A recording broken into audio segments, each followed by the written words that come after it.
let's get back to this. I don't want to play that mod ever again. It's made me too angry. Just want to make sure I can see the screen this time. Yeah, I should be right there. Okay, I'm going to go back to do a watch along because I'm just too stressed to even attempt to even play that bloody mod. I'll play it another time when I'm more not angry at it. I'm never one for 2 minutes, to be honest. I should never have got it. Pretty much rage quit and I've deleted the entire thing. So, but I might reinstall it again and try it out. So I want a less stressful stream this time, and I want to go get this done. The other one I decided not to bother because I was getting fed up with that. Wasn't going to plan as it should have done. Pretty much because of that rage just before, I'm probably not going to get anything out of this one either. But just going to do it anyway. So I'm going to have to make all the effort to keep an eye on my YouTube and reply to every comment that comes up because, well, not many people join live and I haven't got time to mess around with recording this and then editing it.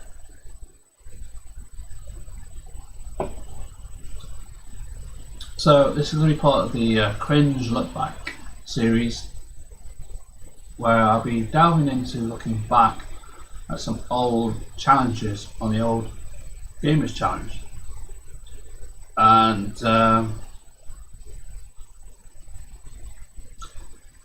yeah, this is going to be fun. If people join the chat, feel free to ask any questions duration of it. What you'd like to ask, and please be advised to keep it as clean as possible. I will just post it in the comments, so if anybody joins, they know what to do.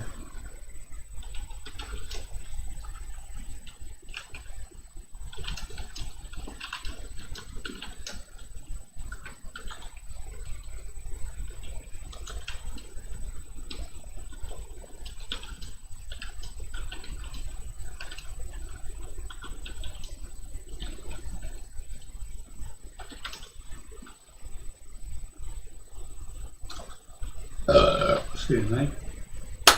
So, yes. So, anybody joining right now, there it is. Please, anytime you want to ask a question, feel free to ask in chat. Basically, what I mean by that is, whilst duration of watching through this, if there's any questions you want to ask or anything you want to know, sound it off.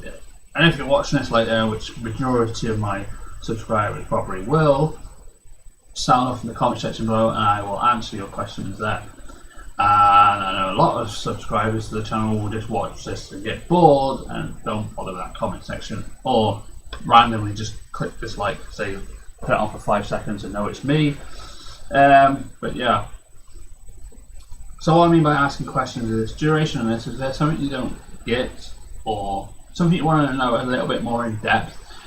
But bearing in mind back then, videos were chopped up and they were recorded on with a mobile phone pointing at the screen and stuff, and maybe you want to know what went through our minds to delve into making these challenges, how we came about them, when did we start it, how did we come up with the name The Gamers Challenge.tv, how did we come up with the name The Gamers Challenge, anything like that. Sound it off in chat, comments, or who cares, not many people do. So yeah, let's I guess start with nobody. Let's go for it.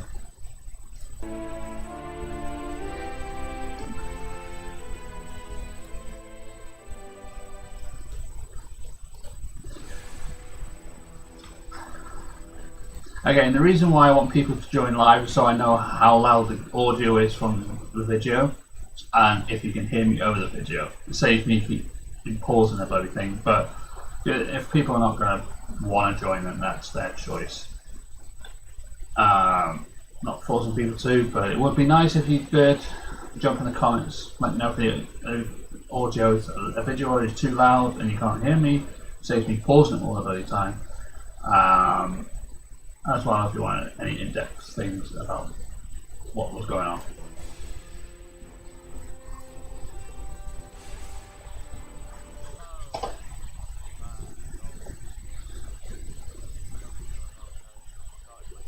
Yeah, we had long hair back then.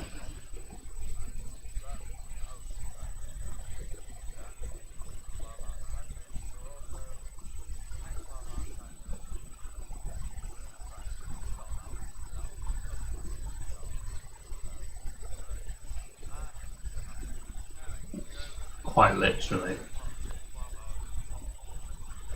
So this was like the 12-hour co-op challenge we were doing, where we're playing the co-op games within a 12-hour time limit. We were going to do a solo one, which sadly didn't make it to YouTube due to a few fights that happened during then and all that. Not between me and GC Chris, it was the Poison Dwarf X I had at the time. This was because the 24-hour challenge we did before failed because Gran Turismo on the PS3 crashed, so we couldn't go any further.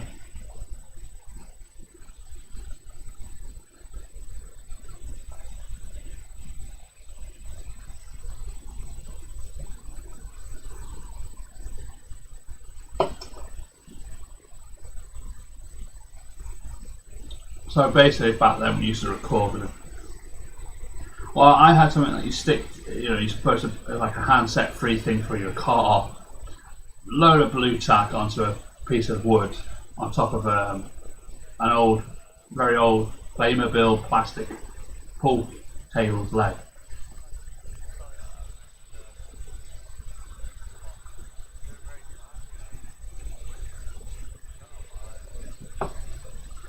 So yeah, with this challenge was just any weapons go. Even though we beat this whole entire game on knife only during this time, that year 2012.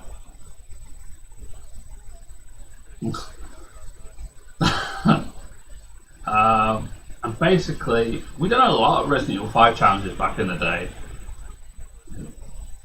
The Resident Evil 5 Xbox 360 challenges with all the different weapons we were allowed to choose, the different stipulations.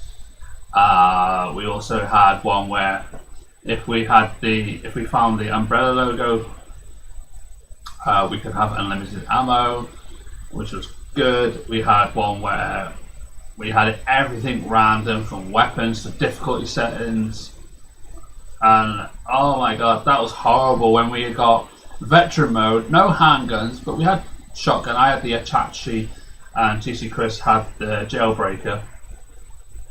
I had a Magnum, he didn't. He had a sniper rifle, I didn't because I don't like sniper rifles. But he ended up getting to the point where he had the rocket launcher, but I was only allowed to have the grenade launcher because I didn't get the rocket launcher. And that was a nightmare doing that on veteran mode.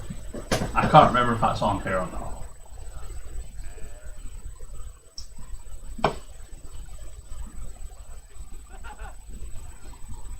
Fun fact, if I play great, I get crap grades.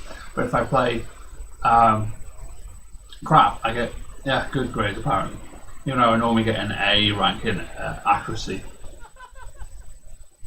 Oh yes, this is the beginning where we have to upgrade all our stuff, even though we had unlimited money. And even though you can see that we've got stuff in there, but apparently none of these were upgraded apparently when we bought them. I don't know why, they just weren't.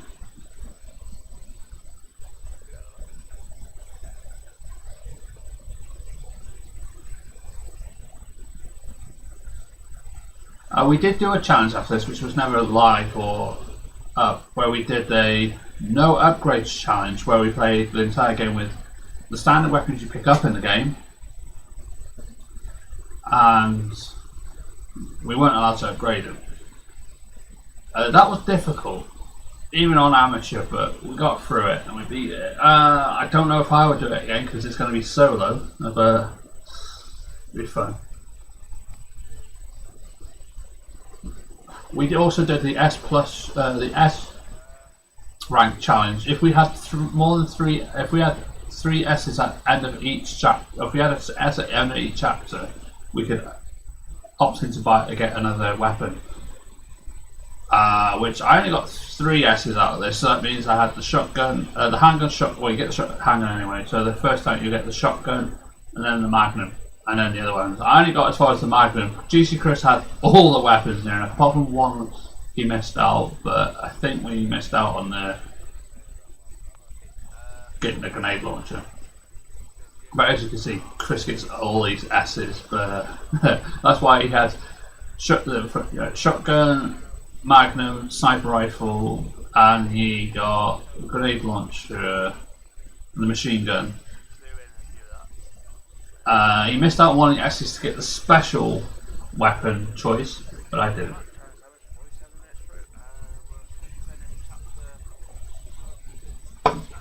Yeah, 42 minutes in, we just finished chapter 1. Yeah, Hey, Major Black Rose, welcome back. Yeah, I got fed up with that mod. Couldn't be bothered with it, so. But yeah, if you want to ask questions during this, I'm doing a watch along, watching back some of my old stuff.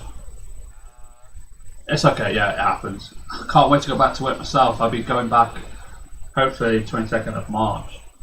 If all goes well tomorrow. Not tomorrow, the announcement, Friday, I think they're doing an announcement. But yeah, this was back in April 2nd, 2012, when me and GC Chris done a 12-hour co-op challenge because we failed the 24-hour challenge, which is not on YouTube and still isn't. I don't have the videos anymore, so I lost that. I thought I'd be doing this old watch-along series to see how well it goes, and if anybody wants to ask questions about it, they can. Yes, I was mental back then. So it's like, it's good to watch back at some of the older stuff and see what's progressed from back in them days to now. It's amazing. I don't have the challenge timer anymore, but I used to have a challenge timer, which I will be bringing back to the challenge, Resident Evil challenge, coming back soon.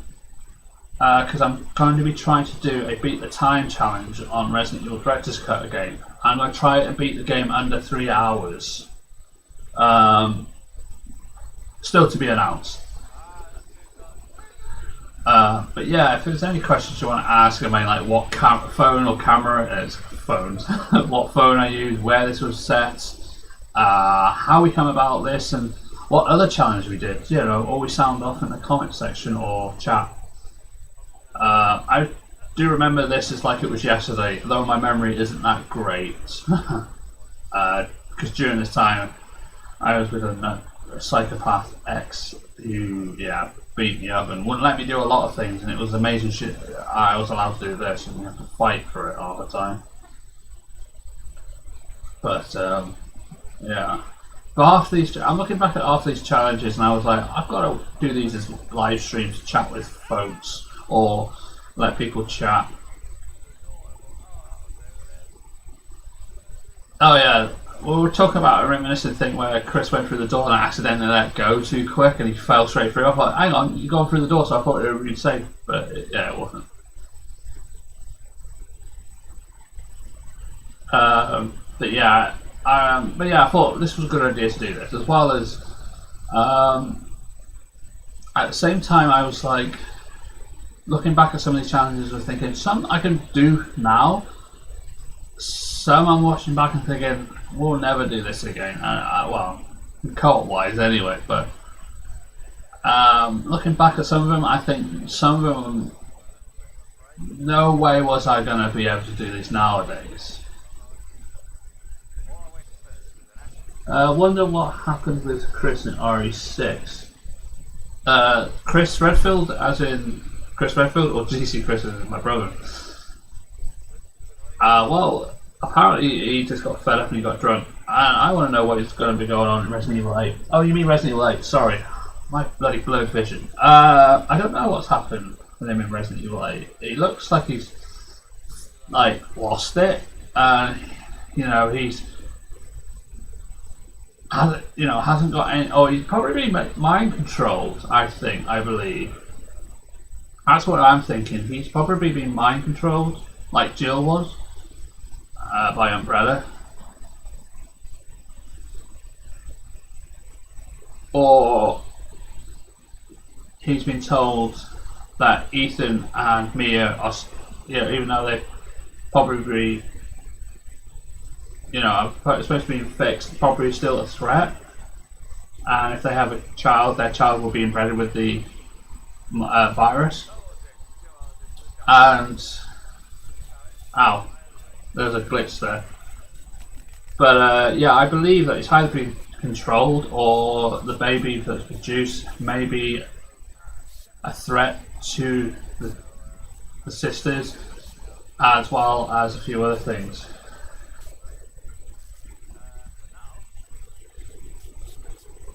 Oh yeah, the control, yeah.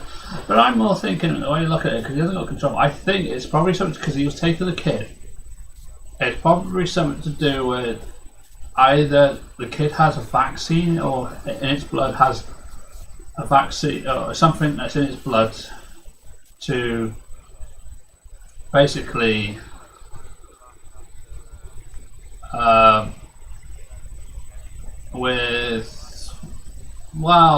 probably something to do with the cure to something, or the baby is a danger to the family. That's the Lady Dimitri and all that, and or something. Capcom really hiding this, but I can't really think how it will work. But it's basically, yeah, it's difficult to think. I don't know. I believe it's something to do with either something to do with the kid, that he's probably been told that is a threat, or has something to do with that kid. I'm not sure. Also, if I go quiet at any time when I'm working, as I said, and also work on. No worries. Yeah, it's fine. As long as you let me know, I'm happy with that. Some people just join and then bugger off and not let me know. Some don't turn up and they lie. They go live 5 minutes after I go live, or they're online and just ignoring me. But yeah, it's one of them. And hey Deadless, welcome to the stream. Hope you enjoy this. I did try the Tomb Raider mod thing where I gave up. Yeah, I don't think I'm ever going back to Twitch after what's happened with my Streamlabs, so I'm pretty much streaming back here.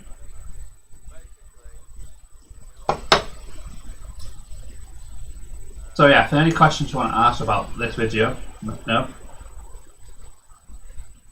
Yeah, I know that, and so does Deadless. Oh, by the way, I don't know if you have Major Black Roads. Have you subscribed to Deadless's channel? That's Wolven Track. This is new channel where he's going to be doing other things. Let me just, because Wolven Track is moderator, so you can be a moderator. You are not used to Tomb Raider. No, I'm not. I always get raged at it. I don't know why. The only Tomb Raider I ever beat, I think, was Tomb Raider 1. I don't think I've beaten any of them, especially Tomb Raider 4. And playing a mod that's based around Tomb Raider 4 wasn't a good idea. And it doesn't help if you accidentally shoot Kendo, he will kill you. So I was like, what's the point if there's no health in that? And I didn't want to go through all like running around crap. And I pressed the button that said for dash, she decided to crawl, and I was like, what? The keybind on it is just a nightmare. Oh, my battery was dead.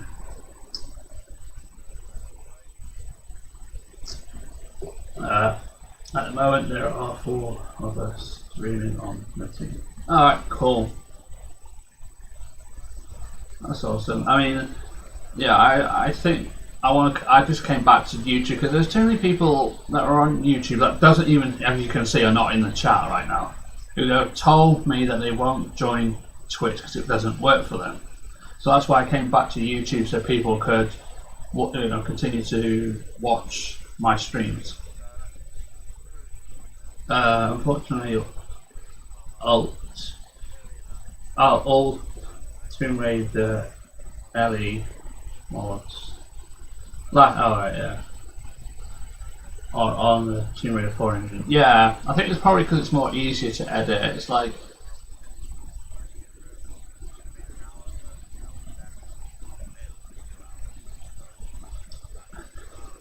for basically, yeah, it's probably easy to edit. It's like apparently they found out Lego Star Wars is easy to edit.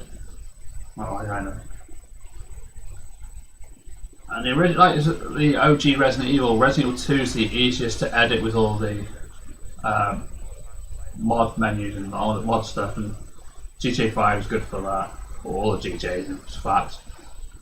But I found GTA San Andreas easy to mod. Yeah, I get you, bro. This is a new thing, completely separate from my MBR, Major Black Road stuff. Want a new place away from all the BS and drama, Yeah, I understand that. I mean, the reason why I wanted to go to Twitch was apparently, it was a good way to have all my streams on there and then come back to YouTube to just do recorded edited videos and reviews. But I was trying to get some clips off my Twitch stream so I can share it on there, so that people can come along to the Twitch streams. But apparently, yourself don't do that because you're not big YouTubers. There's no point copying all your streams over to like a montage to tell them, oh, join me on Twitch. Yeah, I found it was a lot more difficult to get people to transfer over. If people were sticking to YouTube, I thought I might as well stick to YouTube. And unfortunately with Streamlabs OBS you need to pay for Prime to be able to multi-stream on YouTube as well as Twitch, so I couldn't do that as well. I was planning to stream through Facebook, but not a lot of people on Facebook would like me to do that, so I was like, yeah, okay, I'll stick with YouTube. Even though YouTube in its messed up ways, I shouldn't really be still streaming on it, but I'm going to continue because it's going to take me too long to get all my subscribers that have supported this channel this long to go over to Twitch. It just kind of doesn't work. How do you feel about seeing Star Trek book reviews vlog? Interesting, because I mean, I'd like to see people's views on the Star Trek books and what Star Trek books are out there and which ones do people enjoy. I wouldn't do it personally because I haven't read a Star Trek book fully. I'm not very good with reading. To let everybody know, I've got a reading level of a 17-year-old. I still think it is. It's more because of, I will admit, lazyitis as well as eyesight problems. Sometimes if I'm reading a book, the words get a bit blurry, or I get frustrated because my dyslexia. I can't read certain words that are either too long. I try and break them down to make it easy to work out what it is, but it didn't, and it gives me headaches, so I tend to not read that much. And yes, I have made my own book, which I'm making up an audio book of it soon because it will never get released. I have read a few of them. It would be rated on how much I like the story. Yeah, true. I don't care about writing style. I'm no librarian. Not me. I mean, that's why I got a bit annoyed when people put horrible comments on my uncle's books that he's created, on Amazon Kindle and all that. I've read some of them. Some of them are really good. I like it. Some of the grammar is a bit off, but that's just that. Okay, so that's that out of the way. Any questions on that? I will go and click on another video to watch, so keep this stream a little bit more going. But no, I mean, I've wrote my own, quite a load of stories. I've written my whole entire Little Bay series. I've done a Return to Little Bays, and I've also done the Before the Little Bay incident. The whole story in general, from main story, prequels, the return, and then the rebirth. I've done so many. I've got a load of ideas, notes scattered everywhere. But I'll never get it released because I'm not going to get a publisher. But I may consider doing a sneak preview audiobook on YouTube about it. I also done my own Star Trek and Star Wars fan fiction books, never to be released. Disney won't let me release any book about fan fiction Star Wars. George Lucas wasn't that bothered when I first started, but then Disney were like, no. Star Trek, yeah, they won't let me do a fan fiction book. Hopefully I won't get copyright claim if I do an audiobook of my Star Trek Deep Space Gamma 13 and Chris's Star Trek Galaxy Mark II. And hopefully if I do an audiobook of my story of my 2 Star Wars fanfics I've done, well, quite a few actually. I've done one which I got away with it doing the roleplay version, which was a mess because doing roleplay is a fantastic thing. Let me just read this comment. But my brother wrote a few murder mysteries with grammar mistakes. It was still funny, but other people did. Yeah, I know. Some people are like, there is Lulu.com. There are self-publishing sites. Yeah. I mean, I think it'll probably be like Creator Space that my uncle's with. They'll do all of that and it'll go through Amazon. You don't make fuck all on it. That's the problem. I mean, that's why even with my granddad making books, and to be honest, I've read my granddad's books. None of them will ever be published because too much truth is in it about the government and stuff. Yeah. But yeah, I mean, we all know the truth, but they won't release the truth. But yeah, it's one of them. It's like I might release it as an audiobook for YouTube so people can at least get it. And if I ever get a chance with all this COVID shit stopping me progressing, if I can ever get to college and do game development, 3D animation, and all that stuff, maybe I can create Little Bay, the video game. So at least my story's out there. Okay, it won't be the full story in a book, it'll be a game adaptation of it, and a lot will be cut out just to make it a game. But it's something I want to try and do. The Star Wars one and the Harry Potter Star Wars fanfics and Star Trek fanfics, they won't ever come out. I'll see if an audiobook would work, but the problem is, either way, all my hard work is not going to pay off, to be honest. With all them books and stories I've wrote, they're not going to get paid for because publishers really don't want stuff like that. And, they take a big chunk out of what you get. And if it doesn't sell, you would benefit a lot from college. Yeah, I definitely would. I mean, it would be a lot less stressful as, being under the DWP with job stuff. Trying to find a job in COVID times is a joke. Trying to find a job that will work around my disability with my anxiety, depression, my knees, my right knee being a knack. It's fucking pain. I'm sitting here right now and I'm in extreme pain, but you can't tell that. But even though, I'm going to call you by the YouTube name if that's fine, Daedalus instead of Wolventrack, because I'm going to get used to saying Wolventrack. It took me a while to get used to calling GZ Chris because he was originally Res Chris. But from when we worked together in the shop that I have problems with it. You can see that I hobble sometimes. I'm always in pain, and it doesn't help now that the doctors are screwing me over, and I told them to stick their surgery up their bum. Yeah, I mean, at the same time it might be stressful, but at least it's not. I got, every single day I've got to make sure I log into my Universal Credit account. I've got to look for jobs that are not going to be there. I'm not going to be able to find jobs that work around my knee issue. But they ain't going to give a crap. They're going to think, oh, we'll shove you in this job. We don't care about your knee. We have no evidence on that you've got problems with your knee. and we don't care about your anxiety or your depression, you can go kill yourself. Basically, that's how they work. And you know, a lot like the Third Reich did. They don't care if you're weak. They'll force you to do stuff, and if you don't like it, tough, deal with it. You know, and I also believe that there's other things going on in my head that that hasn't been diagnosed. My dyslexia hasn't been put on a piece of paper to shove in their face. Look, I've got dyslexia.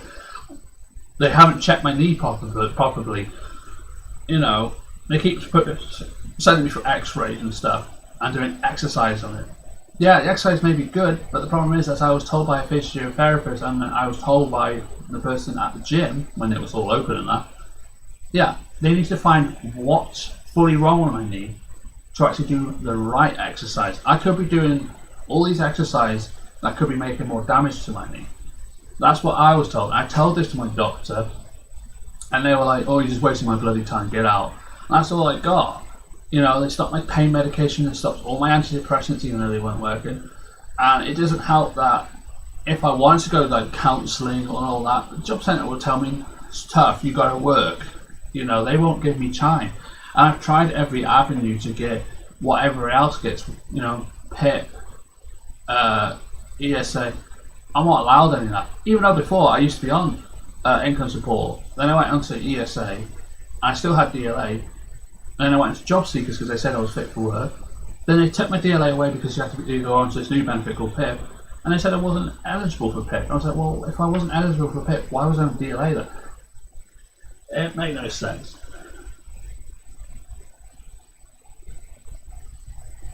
True, it depends on what the job is and the area you're in. I mean, for as well, we're in North Wales. There are very, very few jobs out there. And with people losing their jobs right now because of COVID, they're going to be transferred into other jobs because they can, because they've worked. Unlike me, I volunteer in a charity shop. That's okay because they can work around my knee issues. In a real retail, as my brother stated to me, with my knee issues, I can't do all the stuff that they want me to. It's not simple sit behind a till, serve people. You've got to do stock rotation. You've got to do more than 1 day a week, more than 2 days a week. You've got to be on your knees all the time, you've got to be on your feet all the time, and that's not going to help around my knee. And I can't just lie in an interview saying, "Oh, I've got nothing wrong, I can do this job," and then when it comes to it, fail and get sacked the first day. Basically it's them setting me up to fail, and I'm trying to eliminate that by looking for a job that I can do that will work around my knee and not being a liar and stating, yeah, I do have this problem, can we work around it? Not a lot of big retail can do that. Smaller retail may be, but the problem is at the moment it's so tight knit because retail is dying because of the COVID situation. A lot of non-essential shops are closed. A lot of the main essential shops are being told not to sell non-essential items. So it's been a very bit of a hit and miss what's going on right now. And the stuff that I want to do are not really for country areas like North Wales. It looks more city jobs, or if you've got the money, home job. I'm training so many different things. It's annoying. A job came up. I'm surprised the job centre didn't say, "Oh, there's a job come up. Why don't you go for it?" One reason. Why, with my problem with having asthma, would I go to a place because there was a cleaning job coming up in a COVID centre? Why would I want to go clean in a COVID centre where people are getting tested for COVID? That doesn't make sense to me. But at the same time, it's like, again, that's going to hurt my knee. But I wanted to, I would love to go self-employed and, help people decorate their houses, because I can paint and decorate, but you need a stupid little card that my brain doesn't seem to want to pass the mockets out. But I can paint, I can decorate. I've filled holes. I've done a better job than the council's done.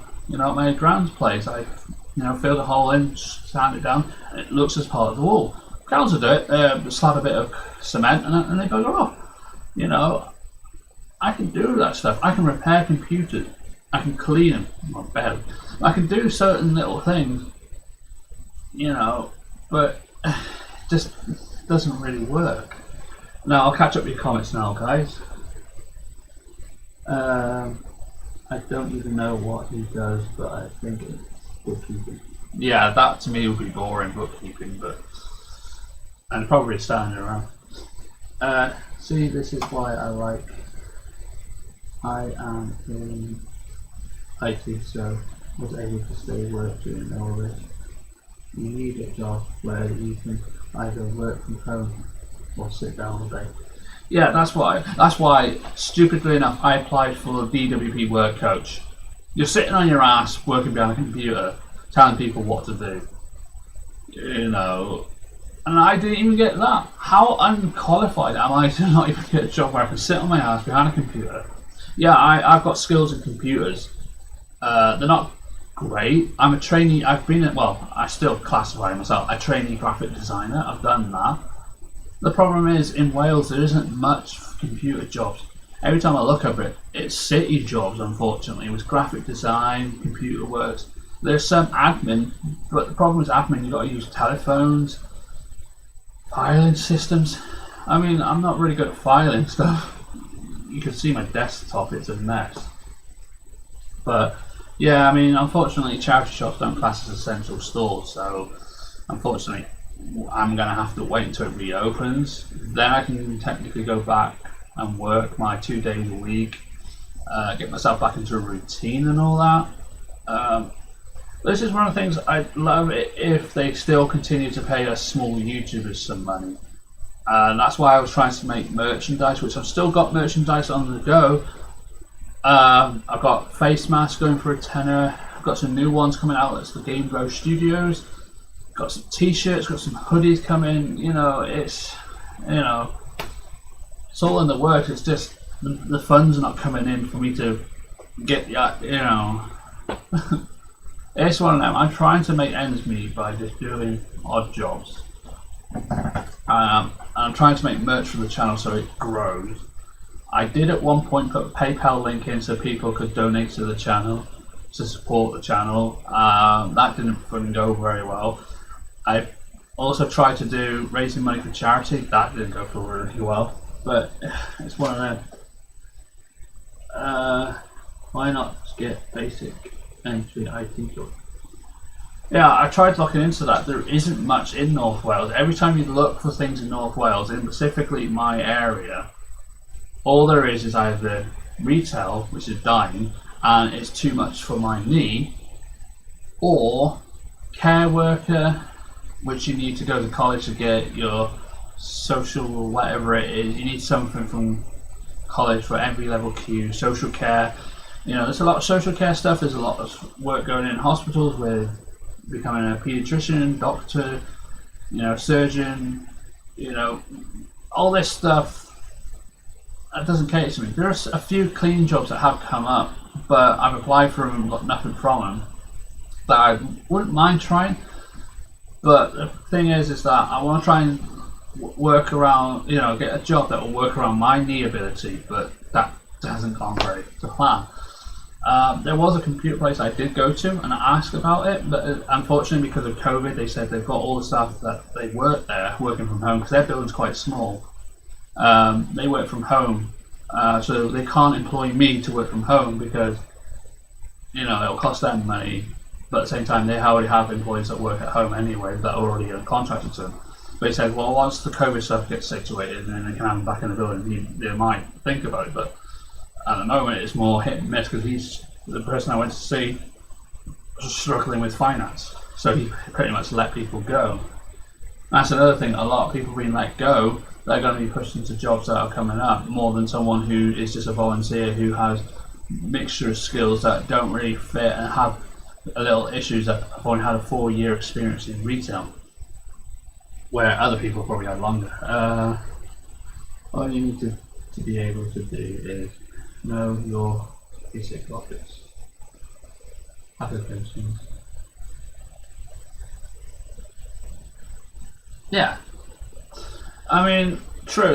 That's what I tried to really look at for stuff like that. But there hasn't been much of that since COVID's hit, sadly. And plus, being asthmatic, I don't want to be,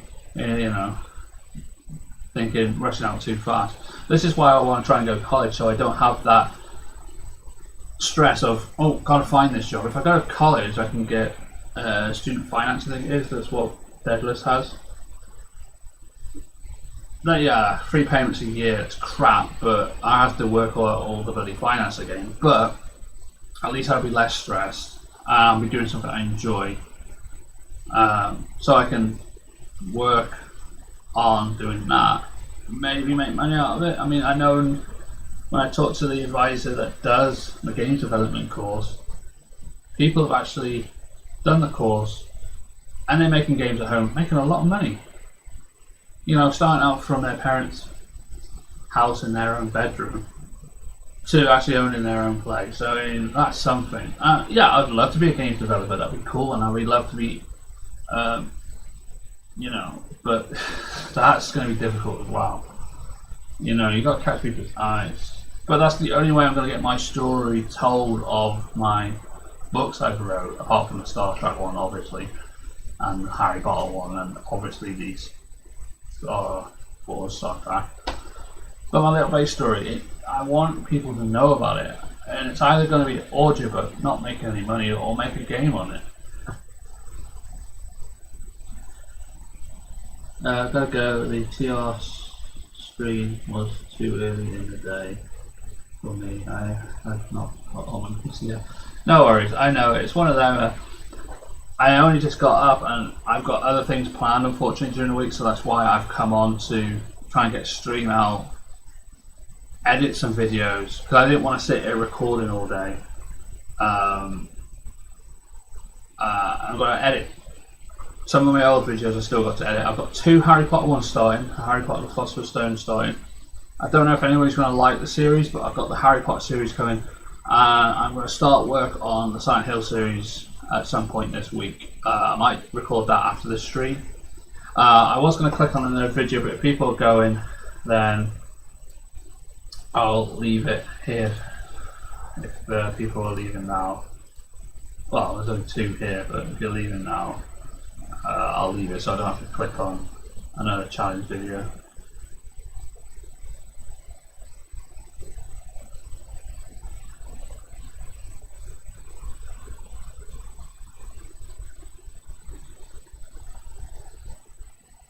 The Resident Evil vs. I don't remember that one. But yeah, I gather everybody's finished it going now, so I'm going to stop here then.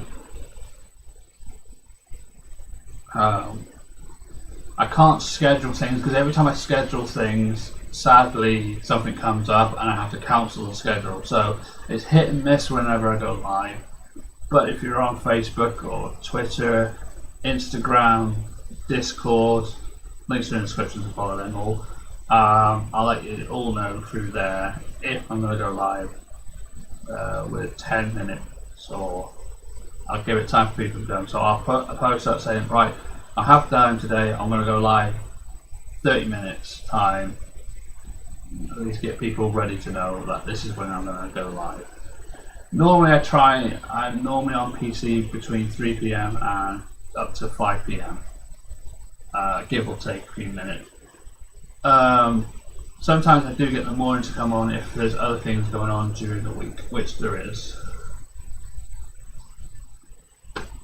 But yeah, I might just try and record the audiobook after this stream, as well as record some Silent Hill Let's Play. I've got to get through it all and get it all ready, because there's big projects coming up. The Silent Hill full story, apart from I think I'm missing one game because it wasn't released on PC. Plus the Harry Potter series, which is a complete mess at the moment. Seeing that the first 2 work on, no, the first one works on PlayStation 2. Chamber of Secrets doesn't, nor does Prison of Azkaban, so I've got to play them 2 on GameCube, figuring out what the buttons are, because I don't have a USB GameCube controller, and I don't think you can get one. I don't think the Xbox 360 controller will work for it. Then it's back to the PS2 for Goblet of Fire, Order of the Phoenix, and the last one, Half-Life Prince. And for some reason, the Death Valley Part 1 and 2 are on PS3. As far as I know, there's no PS3 emulator, so I've got the PC version. Fingers crossed they work. But lucky for me, all the Silent Hills are on PS2, and as far as I know, they all work. which I have to test at some point.